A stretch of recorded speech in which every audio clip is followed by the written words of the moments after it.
Dalio is here. We will talk about the markets, but I want to start with the culture because that's what I wanted to have you here to talk about. You know, you do something that is very, very different than most other companies, firms, places, which is you believe in this radical transparency idea. It is almost ruthless to some extent. And I wanted to, just for everybody here to understand how you got to that place and what it is that you do. You tape record conversations, you show people, you'll tell them, everyone tells each other exactly what they think, and how that works, and specifically how it came to be. Well, I started trading markets when I was a kid, about 12, and early on in the markets, you know that there's a high probability you're going to be wrong, no matter how confident you are. So I liked to look for people who had alternative point of views, different point of views, people who would disagree with me. And I wanted to see their thinking because it improved my chances of being right. And so I learned that besides improving the decision making, I learned a lot from the other people who disagreed. What was their perspective?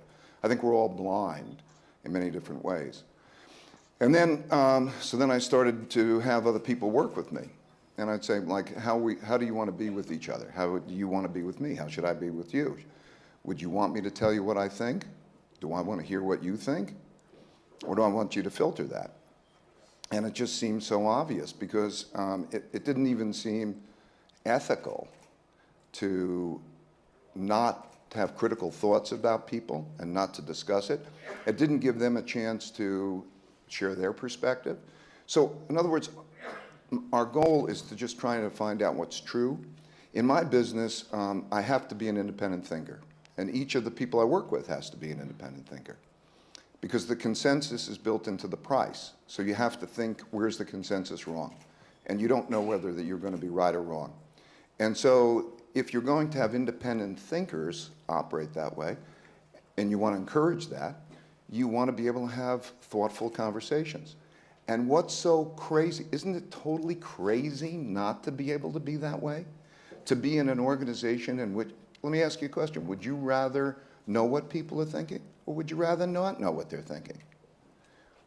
Would you rather be able to express what you're thinking? What they're thinking. Okay, but you see, what's actually happening in your mind, and it's physiological, is that, think of it as that there are two different minds going on. And your brain, physiologically, has different brains operating in it. There's the part of your brain which is called the prefrontal cortex, which is that part of the brain that is thoughtful and engineers what you want and how should you be. And then there's parts of your brain which are the animal brain that you've been born with, and particularly the amygdala. There's this part of the brain, which is the fight or flight. And so when you answer the question, you're largely answering the question as though it's you in aggregate. But if you really start to think about it, and I say, what do you want? Your higher level brain would say, I would like to find out what you think. I'd like to find out I'd like to be able to express what I think. And I'd like to be able to have a thoughtful examination of whether it's true or not. Because logically, that's the smart thing to do. So intellectually, everybody gets it. The only emotional reactions that they have is that other part of the brain that makes it uncomfortable. And I think our society has reinforced that so much. And that's why you have such inefficient decision making, incredibly, like all the different people who think that something is wrong. And what do? They can't express it, they can't talk about it, they can't examine it. So you have very inefficient decision making and lack of honesty, office politics. So what we have is transparency. So yes, everything is taped so that everybody can hear every conversation. The only conversations that we don't have taped are those that might, if we have a proprietary trade or if we're having some personal issue that is not related to the business, a health issue and so on, we don't tape that. But every tape of everybody's conversations are taped and everybody can listen to. Now that's very shocking, but it means that everybody doesn't have spin. There's no spin. You could form your own opinions. It builds trust. It's fantastic. How often do you feel uncomfortable on any given day? I'm made comfortable by it. What makes me uncomfortable is when we don't know such things. And we describe the process, most people are like this. There's about an 18-month adjustment process, which you would call sort of getting to the other side, in which there's when you come to your firm. When you come to the firm, People, before they come to the firm, they intellectually say, yes, that's right. I would like to know what my strengths and weaknesses are. I want to be able to speak up about anything if I don't think it's right. I want to be able to make sense of anything. I want to have that total freedom. So they want it intellectually, and we showed them the tapes of what it's like, because we got a lot of tapes to show. So we showed them the tapes of what it's like, and they say, yeah, I want that. But they're not used to it yet. So much of what we do is habit. Habit comes from a part of the brain, basal ganglia. There's this habit, and you have to get used to it. And it takes about an 18-month period on average to go through a process that we are being able to operate that way. But it's a culture that operates that way, and so it's self-reinforcing. It becomes like mistakes. Mistakes are good things. Mistakes are good things, meaning if they're made in learning. In other words, so mistakes are how we learn, because mistakes produce pain.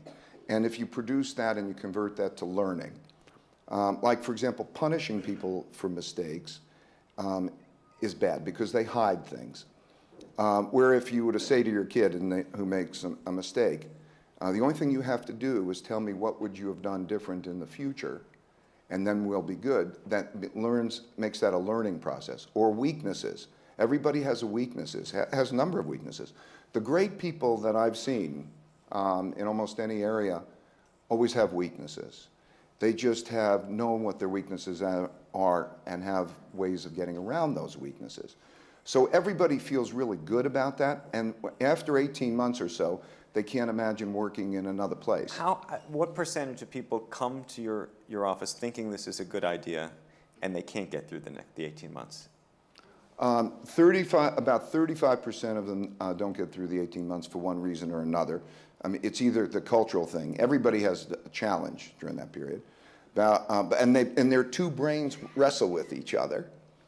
When I mean that, their upper level brain always is saying, okay, this process is good and it's healthy and so on. And the lower level them says, it's difficult. And they wrestle, and that wrestling match, so about 35% are gone in the first 18 months or so. But 50% of the population who worked there 10 years ago still works there and wouldn't work anywhere else, because they can't imagine going into an organization in which there's not that transparency. How frequently do you listen to the tapes? How often do you actually go back to these tapes?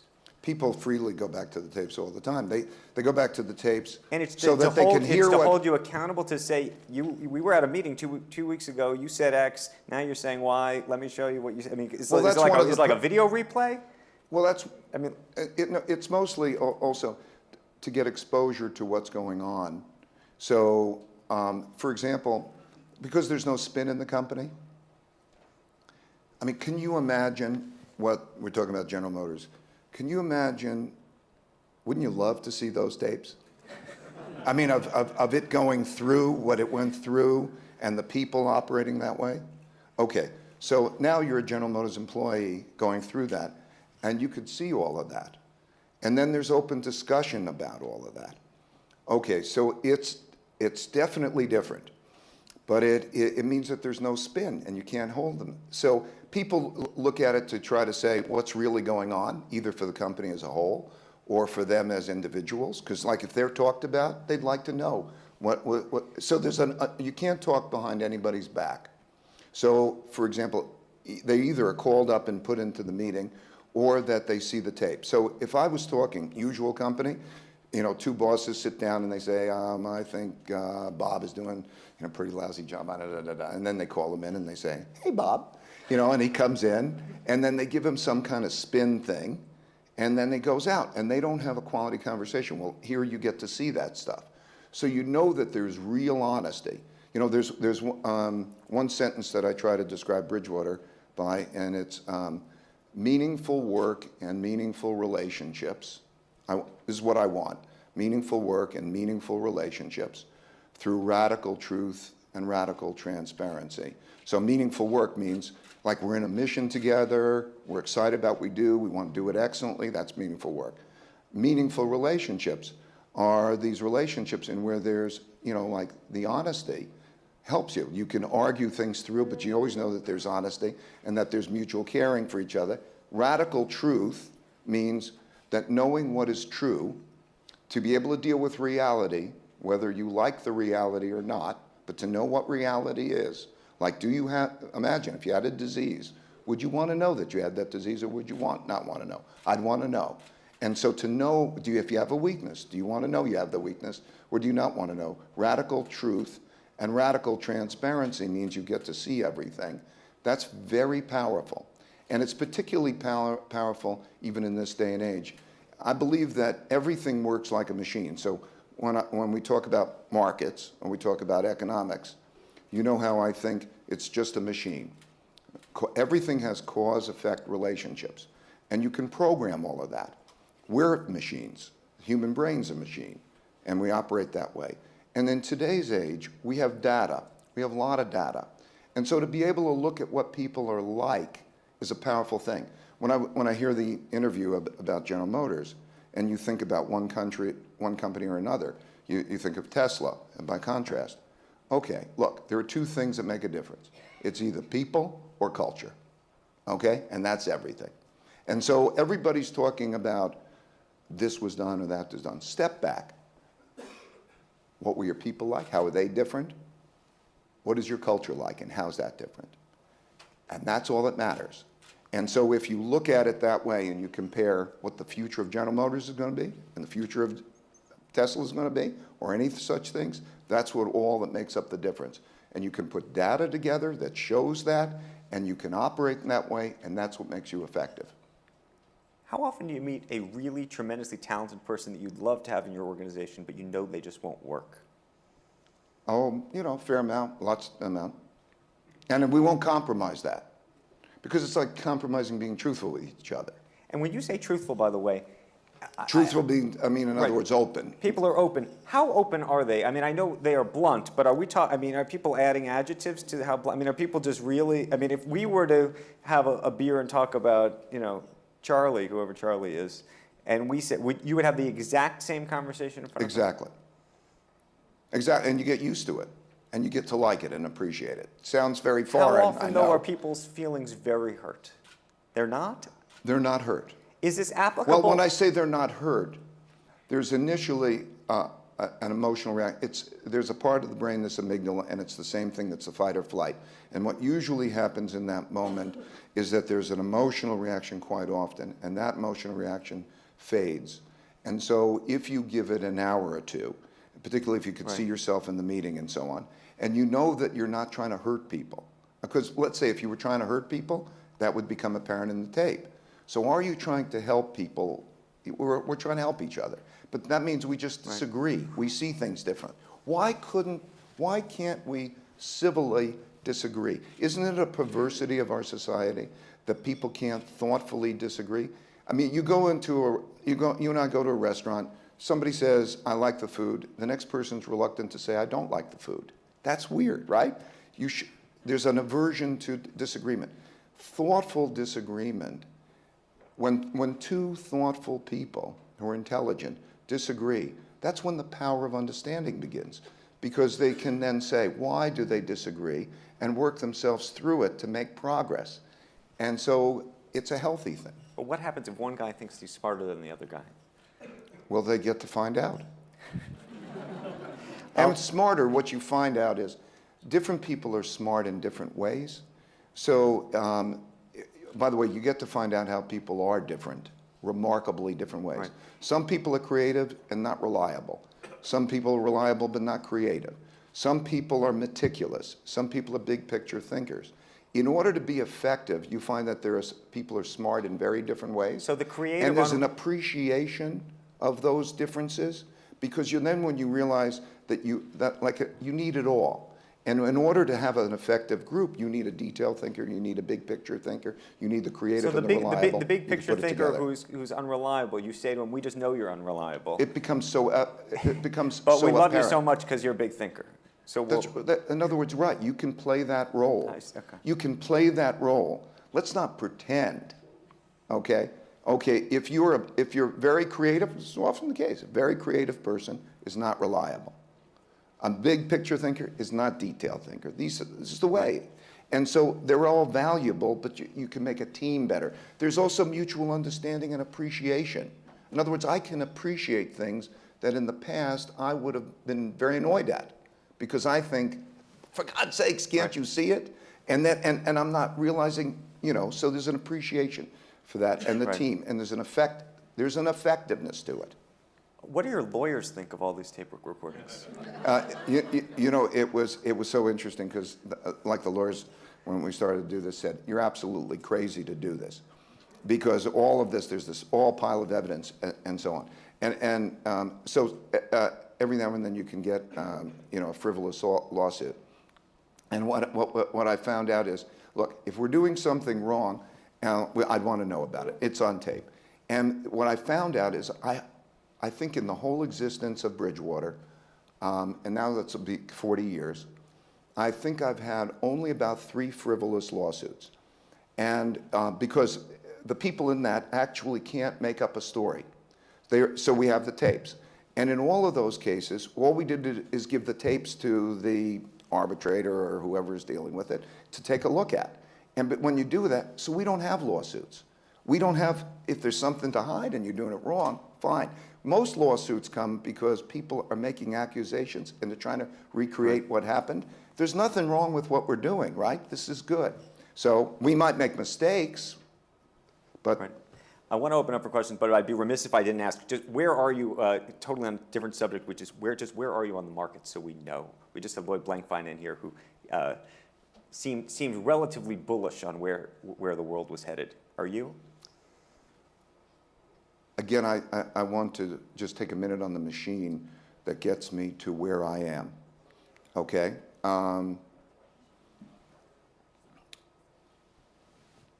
When we have when there's an upward debt cycle and there's a lowering of interest rates, it reduces debt service payments. When interest rates hit 0 and there are large credit spreads, you can no longer have monetary policy as an interest rate driven, you have quantitative easing. When there's the purchases of those assets, it causes those returns to go down, expected returns to go down, and it causes asset prices to rise. And that's been the transmission mechanism through there. Now we have a situation in the United States to some extent, in Europe to a complete extent, and to Japan in a complete extent, where there are both 0 interest rates and basically 0 spreads. That means that the effectiveness of monetary policy will be less going forward. We're in a mid part of a cycle, and this is an easy part, good part of the cycle. As time progresses, let's say in a year or two, whenever there might be a need for easing of monetary policy, we're going to be in a situation in which the effective ability to ease is very limited. And that's at the same time as asset prices will be comparatively high because of the fact of pushing them up and the spreads down. So I think it's a good environment. We are long equities and we are holding those positions, and it's a relatively good time. What I worry about is if we were to take it a year or two in the future, what the effectiveness of monetary policy will be, particularly in a deflationary environment. And when I say deflationary environment, we have been in a secular declining inflation, declining interest rate move. Since 1980, every cyclical peak and every cyclical trough in interest rates has been lower than the one before it until we hit 0 interest rates. So there's a force, I won't take too much time to describe, but there's a big deflationary force. And when we're at 0, that day will come in terms of those deflationary pressures. We're seeing it in oil and such things. So it is that concern at that point that I think it'll be a big difference in the world economy. So we are almost at the end of the ability to squeeze more out of it. And if you look at capitalism, it's the spread that is the transmission mechanism. Everybody's looking for spread. And it's that spread that is the transition mechanism that makes lending and that go through. And then there's lowering interest rates and lowers debt service payments. That dynamic, which capitalism is based on, is going to become decreasingly effective in the not immediate, but longer term future. I could talk to you forever. Let's open it up, though, just so we get a couple questions for Ray. If you have a hand, please throw your hand up. I see the professor has another, but we have a question back there. Yeah. Just how do you manage all these tapes and recordings, and you must have a job devoted to just managing this? Well, we make them we have systems, you know, how you push the buttons and so on. But we make them available for everybody in kind of a library, so it depends what ones you want to go get. And then we tag them whenever anybody's discussed so that the person will know. We are now, the next technology, which hasn't yet been introduced but will be in the next next few months, is to be able to push each point on the tape so that you can know what is at that point in the tape that becomes relevant and it becomes indexed. Yeah. I've watched how the economic machine works on YouTube. I've watched your YouTube video, how the economic machine works, and I think it's fabulous. What can we do for, you know, school-age children to enhance their understanding of the economic machine, as you put it? By the way, I did that as much for the as much for policymakers as I did it for, because one of the things I found is that policymakers don't pay as much attention to the machine, like printing money. Is printing, the biggest question today, is printing money inflationary? Is it a bad thing or not? And I just wanted to make clear in that notion that if you spend money or you spend credit, and spending is the demand side and quantity is the supply side. And if you have less credit and you have more money and spending is the same, it works that way. If we can agree on such things, then like in Europe today, that policymakers, if they can agree that the machine works that way, we can know then how to best approach it. And so it's all very simple. I think that what we can do for kids or we can do for others is to simplify.